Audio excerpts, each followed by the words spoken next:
नमस्कार। SPT news में आपका स्वागत है। पेश है 3 जनवरी शनिवार दोपहर 3:15 बजे राजस्थान के विभिन्न शहरों की 15 बड़ी खबरें। देश में 500 रुपए के नोट को लेकर हाल ही में सोशल मीडिया पर एक नई अफवाह तेजी से फैल रही है। दावा किया जा रहा है कि मार्च 2026 से एटीएम से 500 रुपए के नोट निकलना बंद हो जाएंगे और सरकार धीरे धीरे इन्हें सर्कुलेशन से हटा देगी। यह खबर लोगों में चिंता और भ्रम पैदा कर रही है, खासकर उन लोगों के बीच जो नकदी का अधिक इस्तेमाल करते हैं। हालांकि इस बात में कोई सच्चाई नहीं है। आरबीआई ने स्पष्ट किया है कि 500 रुपए के नोट वैध हैं और आने वाले समय में इनका इस्तेमाल पूरी तरह से जारी रहेगा। राजस्थान पुलिस की cyber crime threat analytics unit ने साइबर ठगी के एक नए और खतरनाक तरीके पर आधारित कॉल फॉरवर्डिंग स्कैम को लेकर आम जन के लिए एडवाइजरी जारी की है। इस स्कैम में अपराधी खुद को कुरियर और डिलीवरी एजेंट बताकर नागरिकों से संपर्क कर रहे हैं। साइबर क्राइम शाखा के अनुसार ठग पार्सल डिलीवरी कंफर्म या रीशेड्यूल करने का बहाना बनाकर पीड़ित को एक कोड डायल करने के लिए कहते हैं। कॉल फॉरवर्डिंग एक्टिंग होने के बाद साइबर अपराधी पीड़ित के बैंक खातों से अनधिकृत लेन देन कर लेते हैं और सोशल मीडिया अकाउंट्स को भी हैक कर लेते हैं। राजस्थान पुलिस ने नागरिकों से अपील की है कि वे किसी भी अनजान कॉलर के कहने पर कोई भी कोड डायल न करें। केंद्र सरकार के कर्मचारियों और पेंशन भोगियों के लिए एक बड़ी राहत की खबर सामने आई है। 8वें वेतन आयोग से पहले सरकार ने कुछ अहम नियमों में बदलाव किया है, जिसका सीधा फायदा करीब 1.5 करोड़ कर्मचारियों और पेंशनर्स को मिलने वाला है। इन बदलावों का सबसे बड़ा असर सैलरी और पेंशन भुगतान पर पड़ेगा। यहाँ बढ़ी हुई रकम एरियर के साथ मिलने की संभावना है। बता दें कि 31 दिसंबर 2025 को 7वें केंद्रीय वेतन आयोग का 10 साल का कार्यकाल औपचारिक रूप से पूरा हो चुका है। जनवरी 2016 में लागू इस आयोग से करीब 1 करोड़ 20 लाख कर्मचारियों और पेंशनर्स की सैलरी, भत्तों और पेंशन की दिशा में तय की थी। राजस्थान की भाजपा की कोर कमेटी की महत्वपूर्ण बैठक आज आयोजित की जा रही है। बैठक में भाजपा के राष्ट्रीय संगठन महामंत्री बीएल संतोष भी विशेष रूप से शामिल होंगे, जिससे इसके राजनीतिक महत्व को और बल मिल गया है। बैठक की अध्यक्षता मदन राठौड़ करेंगे। इस दौरान मुख्यमंत्री भजनलाल शर्मा सहित पार्टी की कोर कमेटी के सभी प्रमुख सदस्य मौजूद रहेंगे। जानकारी के अनुसार प्रदेश भाजपा की कोर कमेटी में वर्तमान में 13 सदस्य शामिल हैं, जबकि 3 विशेष आमंत्रित सदस्य भी बैठक में भाग लेंगे। राजस्थान में पारा 0 डिग्री सेल्सियस तक पहुंच गया है, तो वहीं पहाड़ी पर बर्फबारी के कारण मैदानी इलाकों में गलन और ठिठुरन बढ़ने लगी है। भारतीय मौसम विज्ञान ने कई शहरों में शीतलहर का अलर्ट जारी किया है। आईएमडी ने जम्मू कश्मीर, हिमाचल प्रदेश, पंजाब, हरियाणा, चंडीगढ़, दिल्ली, राजस्थान, मध्य प्रदेश और छत्तीसगढ़ में शीतलहर के साथ घना कोहरा छाए रहने की चेतावनी जारी की है। मौसम विभाग ने केदारनाथ, बद्रीनाथ और हेमकुंड साहिब समेत कई जिलों में बर्फबारी का अलर्ट जारी किया है। इसका असर निचले इलाकों में देखने को मिल सकता है, जहां ठंड अचानक से बढ़ने की संभावना है। लाखों वर्क परमिट खत्म होने के कारण कनाडा में बिना डॉक्यूमेंट वाले इमिग्रेंट्स की संख्या में तेजी से बढ़ोतरी होने की उम्मीद है, जिससे लगभग आधे भारत से होंगे।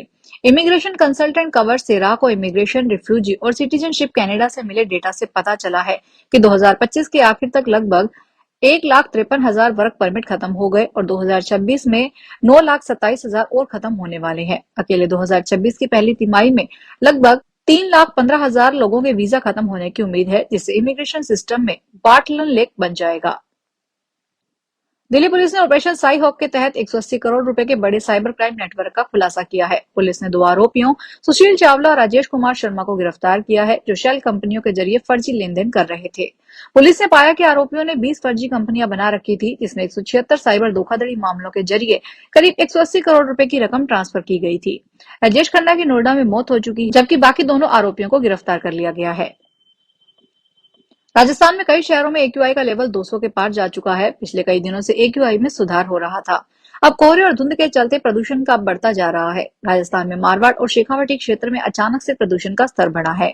मौसम विभाग ने कोहरे और प्रदूषण को लेकर एडवाइजरी की है। मौसम विभाग ने लोगों से अपील की है कि सफर करने वाले लोग वाहन की गति सीमा 30 किलोमीटर प्रति घंटा की तरफ ही रखें। सुबह टहलने से बचे। घर से बाहर निकलते समय मुंह पर मास्क और कपड़ा लगाकर ही निकलें। उत्तर पश्चिमी रेलवे के जोधपुर मंडल ने नए साल से यात्रियों को सुरक्षित और सुगम यात्रा की दोहरी सौगात दी है।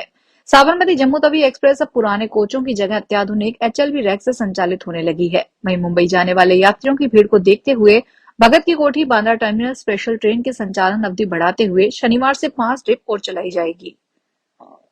दिल्ली एनसीआर की वायु गुणवत्ता में सुधार दर्ज किया गया है। शनिवार सुबह भी कोहरे और प्रदूषण की स्थिति पहले से बेहतर रही, लेकिन दिल्ली समेत एनसीआर के कई इलाकों में अब यह स्थिति और गंभीर बनी हुई है। वायु गुणवत्ता में सुधार को देखते हुए वायु गुणवत्ता प्रबंधन आयोग की ग्रैप उप समिति ने बड़ा फैसला लिया है। पूरी राष्ट्रीय राजधानी क्षेत्र में ग्रैप के स्टेज 3 के तहत लगाए गए सभी प्रतिबंधों को तत्काल प्रभाव से हटा दिया गया। हनुमानगढ़ जिले के नोहर तहसील के गांव टोपरिया में यूरिया खाद का गंभीर संकट बना हुआ है। यहाँ 3000 किसानों के लिए मात्र 350 यूरिया के थैले उपलब्ध करवाए गए हैं। कड़ाके की शीतलहर के बावजूद किसान सुबह 6 बजे से ही सोसाइटी के बाहर लंबी कतारों में खड़े हो गए। जनवरी का महीना रबी की फसल की पकाई के लिए महत्वपूर्ण होता है। इस दौरान गेहूं और सरसों जैसी फसलों के लिए यूरिया की अत्यधिक आवश्यकता होती है। किसानों को उनकी आवश्यकता अनुसार खाद नहीं मिलने से उनमें निराशा है। जयपुर से प्रदेश की सबसे बड़ी सब्जी मंडी मुहाना थोक सब्जी मंडी में आज सीजन की सब्जियों के भाव नरम गरम नजर आए। आज थोक मंडी में केवल बारीक हरी मिर्च, भिंडी, टमाटर के भाव ऊपर रहे। इसके अलावा हरी मिर्च, फूल गोभी, बैंगन, कद्दू, लौकी, गाजर, मूली व अन्य सब्जियों के भाव नरम रहे। दूसरी ओर मुहाना मंडी स्थित आलू प्याज मंडी में आलू के दाम नीचे रहे। आज थोक मंडी में आलू के दाम 2 से 7 रुपए के बीच रहे। प्याज भी सस्ती बिकी। आज प्याज 10 से 20 रुपए के बीच बिका।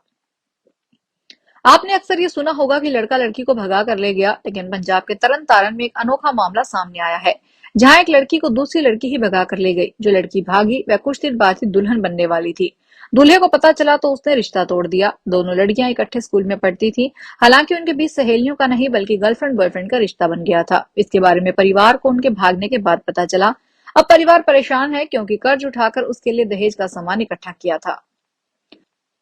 बीसीसीआई ने शाहरुख खान की IPL team Kolkata night Riders को बांग्लादेशी खिलाड़ी मुस्तफिजुर रहमान को टीम से हटाने का निर्देश दिया गया है। बांग्लादेश में अल्पसंख्यक हिंदुओं पर जारी हिंसा की वजह से उन्हें हटाने की मांग उठ रही है। बीसीसीआई सचिव देवजीत सेकिया ने कहा कि हाल के दिनों में जो घटनाक्रम सामने आए हैं, उन्हें देखते हुए बोर्ड ने मुस्तफिजुर को रिलीज करने का निर्देश दिया है। अगर फ्रेंचाइजी किसी रिप्लेसमेंट खिलाड़ी की मांग करती है तो उसे उसकी अनुमति दी जाएगी। चक्रधरपुर रेल मंडल के बंडामुंडा में एक मालगाड़ी दुर्घटनाग्रस्त हो गई। यह घटना मुंबई हावड़ा मुख्य रेल मार्ग के अप लाइन में घटी है। इस घटना के बाद अप लाइन में दोनों का परिचालन ठप पड़ गया है। घटना के बाद रेल कर्मी और रेल अधिकारी मौके पर पहुंच चुके हैं और दुर्घटनाग्रस्त मालगाड़ी को पटरी पर वापस लाने की कवायद तेज है। मिली जानकारी के मुताबिक हावड़ा मुंबई मुख्य रेल मार्ग के बंडामुंडा मुख्य सेक्शन के केबिन के सामने किलोमीटर पोल संख्या 408/11 के पास यह मालगाड़ी शनिवार सुबह करीब 7:45 पर दुर्घटनाग्रस्त हुई है। बताया जा रहा है कि मालगाड़ी एन बॉक्स बंडामुंडा से राउरकेला की ओर जा रही थी। तभी अचानक के केबिन के सामने से मालगाड़ी के 2 डिब्बे पटरी से उतर गए। फिलहाल इस बुलेटिन में इतना ही। फिर हाजिर होंगे बड़ी खबरों के साथ। अगर आप भी अपने आसपास की छोटी बड़ी और महत्वपूर्ण खबरों से अपडेट रहना चाहते हैं तो सब्सक्राइब कीजिए हमारे चैनल एसपीटी न्यूज को और प्रेस कीजिए बेल आइकन पर।